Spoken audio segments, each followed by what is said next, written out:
SSC পরীক্ষার আর মাত্র 2 মাস বাকি, মানে 60 দিন। এসএসসি পরীক্ষার্থীদের মধ্যে এসএসসি 27 ব্যাচের একজন আমার এই ভিডিওতে কমেন্ট করছে যে ভাইয়া আমার এখনো কিছুই পড়া হয় নাই, নাজেহাল অবস্থা, আমার কি এই মোমেন্টে দাঁড়িয়ে কোনোভাবে কামব্যাক করা সম্ভব? আমি কি ভালো রেজাল্ট করতে পারবো? আমি যদি প্রতিদিন একটা করে চ্যাপ্টার পড়ি তারপরেও আমার ফুল সিলেবাস কখনোই শেষ হবে না। এখান থেকে আমি ঠিক কিভাবে কামব্যাক করব?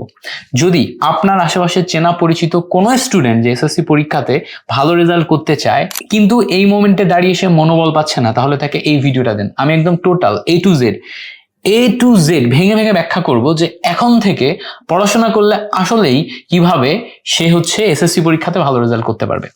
প্রথম কথায় আসি যে এসএসসি পরীক্ষায় ভালো রেজাল্টের জন্য তার কিন্তু সব সাবজেক্টে অনেক বেশি ফোকাস করা লাগতেছে না, সব সাবজেক্টে ডেপথ নলেজও লাগে না। অল্প কিছু সাবজেক্টে ডেপথ নলেজ আর অল্প কিছু সাবজেক্টে এমসিকিউ এবং ভাষা নলেজ নিয়েই সব সাবজেক্টে ভালো রেজাল্ট করা সম্ভব, A+ পাওয়া সম্ভব। একটু ব্যাখ্যা করে বলি।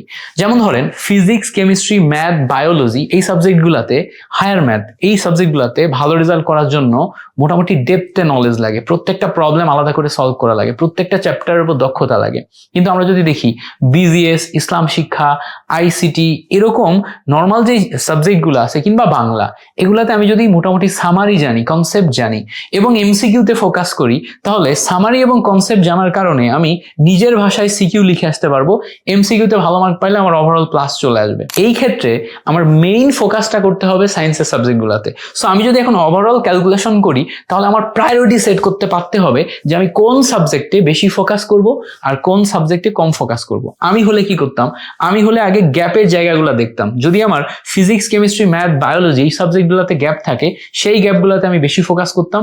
অন্যান্য সাবজেক্টগুলো ডেইলি 1 ঘন্টা করে পড়ে জাস্ট সামারি করতাম, কনসেপ্টগুলো বিল্ড করে ফেলতাম। অনেক বেশি সময় নিয়ে মুখস্থ করার ট্রাই করতাম না। ওইগুলাতে এভারেজ লিখে আসলেই বা একটা মিনিমাম অ্যামাউন্টের লিখে আসলেই এভারেজ মার্ক সবাই পায়, বাট এই জায়গাগুলোতে আসল পারফর্ম করতে হয়। তো সেই ক্ষেত্রে এই স্ট্র্যাটেজিটা কাজে লাগিয়ে আসলেই কিন্তু কামব্যাক করা সম্ভব। যারা এখন চিন্তা করতেছে যে আমাকে দিয়ে আর সম্ভব না, কোনোভাবে আমি আগাতে পারবো না, তাদেরকে একটা কথা বলি। ধরো তুমি 10 কিলোমিটার রাস্তা পাড়ি দিয়ে যাইতে চাও। তুমি যদি মনোবল ধরো যে সময় ব্যাপার না, আমি 10 কিলোমিটার রাস্তা পাড়ি দেওয়ার সর্বোচ্চ চেষ্টা করব, তুমি চেষ্টা করতে করতে করতে করতে অ্যাটলিস্ট তুমি 10 কিলোমিটারের জায়গায় 7 বা 8 কিলোমিটার রাস্তাও পৌঁছাও, এটাও কিন্তু তোমার জন্য অনেক।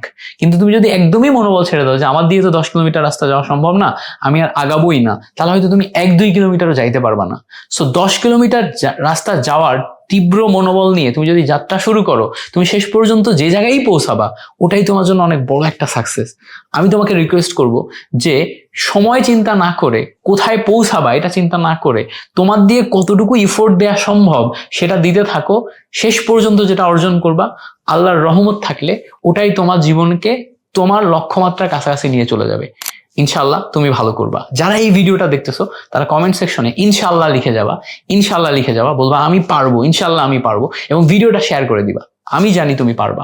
Thank you so much for watching this video. আমাদের চ্যানেল এবং তোমার যে পেজে, গ্রুপগুলাতে জয়েন করতে কিন্তু ভুলো না। আমাদের এই চ্যানেলগুলা তোমাকে সর্বোচ্চ পরিমাণ লেখাপড়ায় সাপোর্ট দিবে। Thank you so much.